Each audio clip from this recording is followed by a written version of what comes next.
Okay, so I got the idea for this week's podcast after having a few days traveling with my partner and having what I'll call a crunchy moment in the airport with him. And I really wanted to speak to this because it's so important that we normalize the crunchy moments, the sticky moments, the moments where we are in dysregulation, the moments where we do revert back to old patterns or tendencies or ways of being. And rather than making them wrong or making them an indicator that you haven't healed enough or that you didn't do it good enough, but to really bring the focus on not that you didn't do it good enough, rather how you hold yourself through those moments is the key piece, is the healing piece. I truly believe how we hold ourselves through those moments is what we get to give our attention and our presence to. Because the truth is, we're human. We're human and we are going to have these feelings and these emotions and these crunchy moments with our family or with our partners or with our friends. And if we can let that be okay and allow ourselves to not judge ourselves for having a moment of what some call weakness, but seeing them as opportunities to more deeply see ourselves. So after landing back home and settling in, coincidentally, I also had a situation with a family member who reached out to me with some discomfort that they're moving through right now. And it was another okay, Alyssa, we have to talk about this on the podcast because with family especially, I notice I really struggle to not go into fixing discomfort of the ones that I love, of my family, of the ones that I'm the closest with. So what I want to bring through in this episode is just talking about real life moments of where I still have codependency patterns show up and how I manage those, and give you all those tools and a framework that you can kind of fall back on to begin to explore your own codependency patterns and tendencies, because what we do initially is we're creating awareness, right? We're creating awareness around the patterns that show up in the ways that we relate, in the ways that we give our power away, in the ways that we avoid taking personal responsibility. And as those become more at the forefront of our awareness and we have this conscious understanding of them, we begin to see how it exists all around us. We start pinpointing all these codependency patterns and we're like, that's codependency, that's codependency. It is like you cannot unsee it and you start seeing it freaking everywhere. So my hope is that this framework and these steps that I kind of ask myself when I'm going through those moments of awareness or those moments of crunchy dysfunctionality that still comes up in my life will help you when it comes up in yours. Okay, so I'm going to tell you guys a couple of stories that are real life things that have happened to me this week where I noticed my old codependency patterns kind of coming to the surface. Not kind of, they were coming to the surface. They were at the surface. They were totally being seen. And how I moved through the patterns that were coming up and how I managed them and the steps that you can take too. So we'll kind of do a little, here's the story and this is what I'm moving through and this is how I come out on the other side of it. So the first one was my partner and I at the airport. We're traveling back from Coachella. Woo woo. Yes, it was super fun, super exciting. There were definitely things that came up there too, just around not being present, but a story for another time. So we're sitting at the airport having a conversation on a topic that I do know is a trigger and activator for me. That should have been my key indicator to make sure that I was resourced.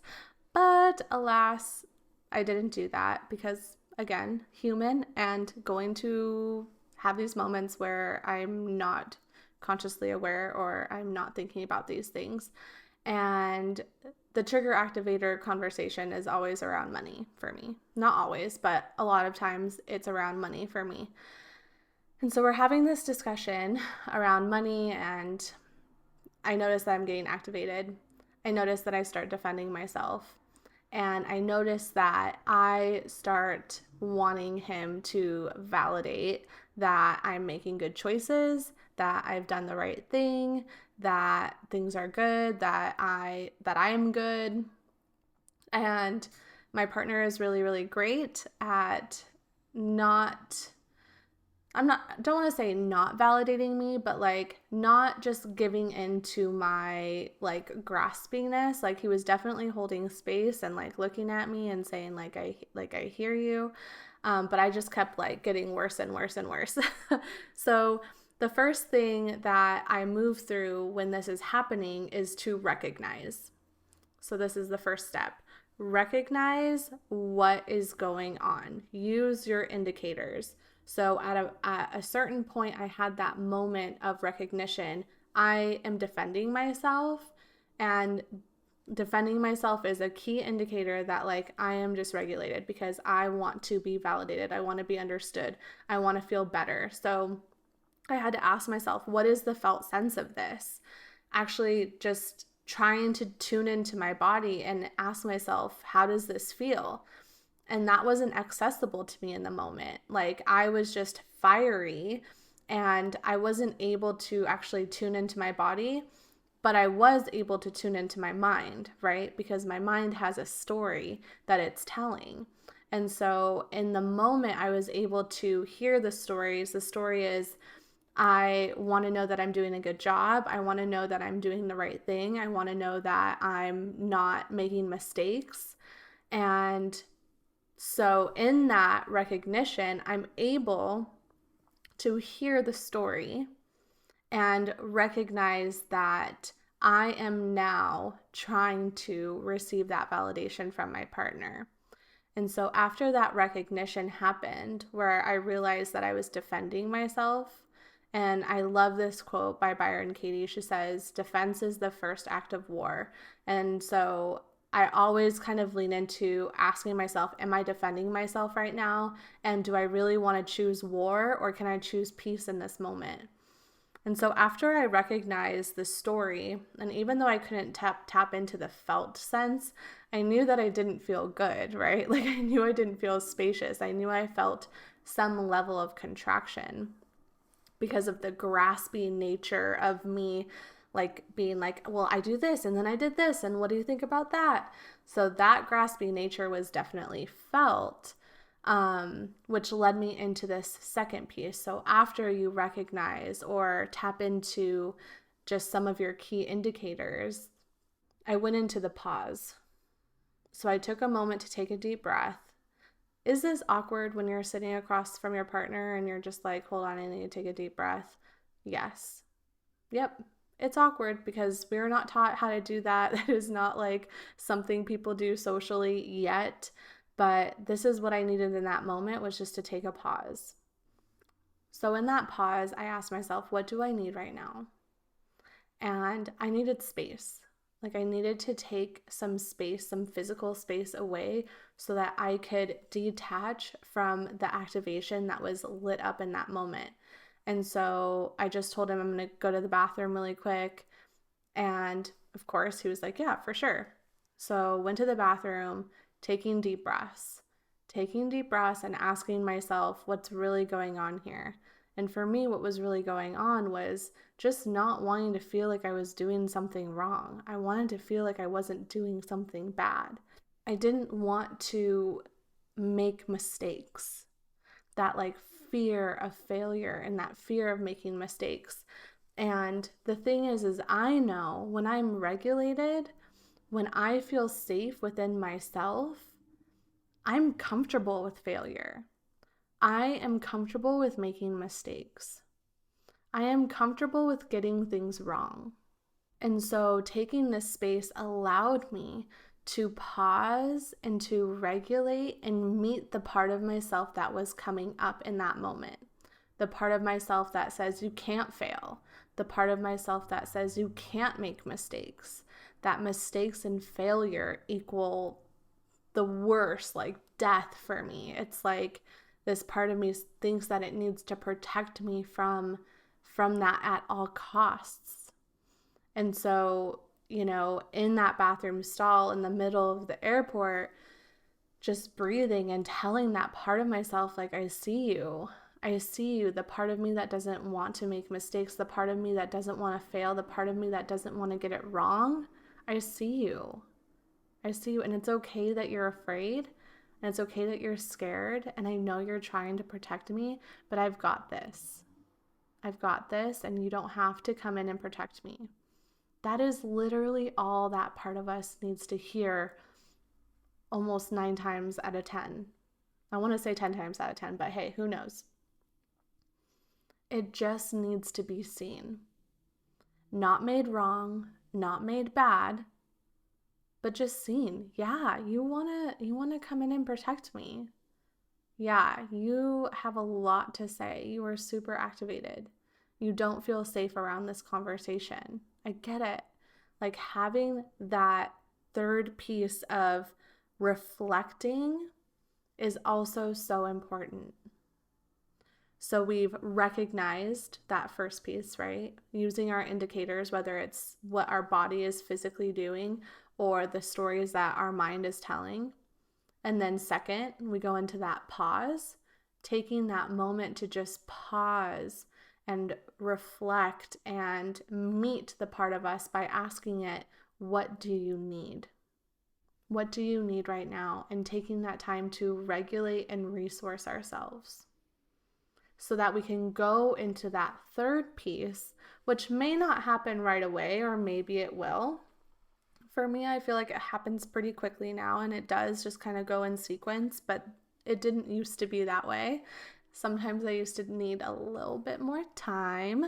But this third piece is reflect and repair. In that time after the pause where I'm able to meet that part of me, I reflect on what happened right before.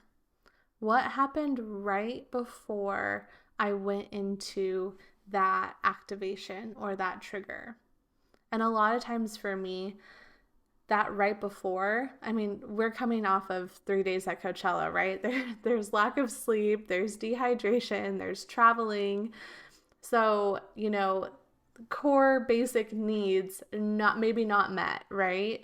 So it's like, what happened right before? Right before, I'm probably just not, hydrated enough. I'm not rested enough. And so can I be compassionate with myself that I'm kind of just in this, middle of travel mode, and I am going to be a little bit more easily dysregulated and activated in certain topics than I would otherwise, and that's okay. And other times I notice that there is a theme for me that I get to that point of dysregulation and activation and trigger. I know I'm using a lot of words to say the same thing, but I relate to all of them.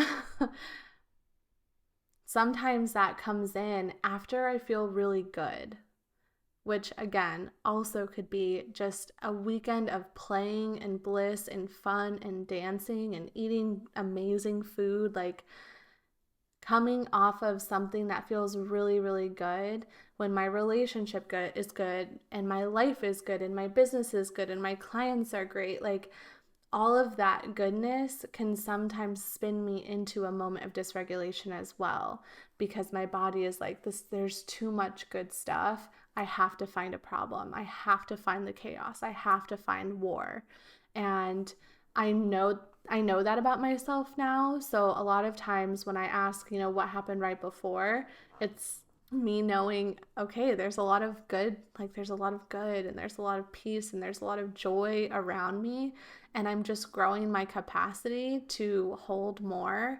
And it's okay that this part of me is like, I don't know, the other shoe's going to drop and it's going to come in and try to protect me, to just allow myself to have that moment of knowing that that's okay too, that that's a part of my journey, is feeling uncomfortable in the play and the joy, and that the more I grow my capacity to hold more play and joy, the less that contraction is going to come, or the less intense the contraction is. So in that third piece, I'm asking myself through reflection, what happened right before the activation? It could be something someone said. It could be too much joy and play, and my body is still growing its capacity to hold that. Or it could be a lack of sleep, or it could be a lack of hydration, or a lack of food. So just bringing even more awareness to the things that are happening right before. This third piece I name reflect and repair because a lot of times we need to reflect on if a repair is needed. So, the things that I said to my partner at the airport when I was activated definitely called for a repair. And what I mean by a repair, or what a repair is the opportunity for us to come in and take personal responsibility for something that we did or said to our partner in a moment of dysregulation. This has been a huge piece for me in my relationship because the more personal responsibility I take, and the more I allow myself to be accountable for those things that I say or that I do, the less that I do them moving forward. And not only do I do them less because I want to make sure that I'm being respectful to the people that I love, to my partner, to my family, to my friends, but it also lets them know that I am taking responsibility, that I can see my part in something. And I think we live in a society where not very many people do that, or it wasn't modeled to us well. And I will tell you, this has brought so much intimacy into my relationships and my friendships because every time I take personal responsibility for something, I notice that the other person comes forward and does the same. Like, we are truly modeling what it looks like and what it feels like to be seen and to be witnessed, and to have somebody else say, hey, I said this thing and that wasn't okay. And I truly am sorry for saying that. How we have been modeled to is more like, yes, I said that thing, but I said it because you did this. We like immediately go into saying, like, well, I did this only because you did this first. And this taking responsibility and repair doesn't have that added, well, I did this because you did that. It's just, hey, I'm aware that I did this and this wasn't okay. And I'm sorry that I did that. And leaving the reason why I did it out of it. And what ends up happening, like I said, is a lot of times that person will say, well, and I did that, and that wasn't okay. And I'm sorry I did that. And it's like, we have this beautiful clearing of the space in between us, and it brings us so much closer. So I would implore you, I know it's very, very easy and tempting to go into, well, I did this because you did that. If you didn't do that, then I wouldn't have had to do this. But to me, that just brings further separation. To me, that's defense. And if I'm going back to that quote, defense is the first act of war, then I'm going into separation. I'm going into war. I'm going into opposing sides with my partner. And I'm at a point where I can't see the benefit of that conversation going that way anymore. I can't see the benefit of saying, well, I did this because you did that. I haven't seen it work out in my relationships, not only with my current partner, but relationships across the board, because I always used to talk like that. It didn't, and those didn't work. And why didn't they work? Because it's just, we pull away farther and farther and farther because I did this because you did this. So let that just be something to marinate on and see, do you use language like that? How is that working in your relationships? And could you try this repair way of doing things and just experiment? Just experiment with what that looks like, what that feels like, and the outcome of having a conversation where you solely focus on your piece in the conflict.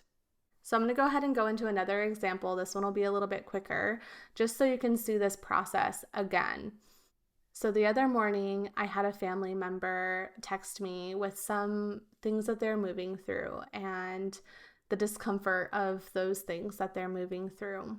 And this immediately triggers my codependent pattern of being the fixer and the savior. As soon as I read their text, I had, a cajillion perspectives, cajillion lenses, tons of little nuggets of like wisdom and advice and like ways that they could see the situation that felt more empowering. Like it was a laundry list of things I wanted to say. So first, I recognized, right? That first piece is recognize. I recognized my desire to fix. I wanted to fix the discomfort, right? I was making this person's discomfort equal my discomfort. And I didn't want to be uncomfortable, so I wanted to go in and fix their discomfort. This is a codependent pattern, and I understand it and I know it and I have awareness around it. So when I recognize the savior that wants to come in and fix, that was my indicator, right? I leaned into that indicator. And the story that was coming up, the felt sense was that contraction again. It was the story that I need to fix this. I need to help them. They're not happy. I want them to be happy. How do I create happiness for them? So just noticing the stories that this part of me wants to come in and make everything better. So once I was able to recognize that contracting feeling when this person texts me their emotions and their feelings and their discomfort, and also witnessing my mind and the stories that it was saying, you need to fix this, you need to make this better, we don't want them to be sad, we want them to be happy, and recognizing that as well allowed me to go into the second piece, which is the pause. So before to be honest, I wrote out a message, but I didn't send it because I was noticing the stories and I was noticing the felt sense. So before I sent it, I paused. I took a moment, and I asked myself, what does this part of me that feels like it needs to fix this need? And it needed to remember that other people's discomfort is not my responsibility, that I can trust in the resilience of others to move through big feelings, that I can hold the space for others who are experiencing that discomfort without making it mean anything about me or our relationship. So in that pause, I took time to regulate myself, to process what was going on, to meet that part of myself and let her know that she doesn't have to go in and fix this, that it's okay for her to just go and play and rest in the garden in my heart space, because it was like my inner child, the young inner child that just didn't want, anyone to feel upset and wanted to fix the discomfort of all of the ones that she loved. Just acknowledging her. And then that allowed me to write out a text message where I was able to really meet this person, really hold space for their experience by just reflecting back to them what I was hearing them say in their message. So I took what they said and I just mirrored it back to them. I hear you saying X, Y, and Z. I can see why you might feel A, B, and C. I totally get that. And then I ended the message with something that was the most crunchy for me. I asked this person, are you looking for support and advice, or are you looking for someone to listen? And this, I don't know why it was so hard for me to say this to this person, to this family member, because I feel like, I say that to clients all the time. I say that to people who I meet now, who are newer friends, that it's easy for me.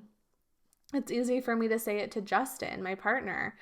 But for this person in my life, for family, it feels more crunchy because it's not language I've really used with them.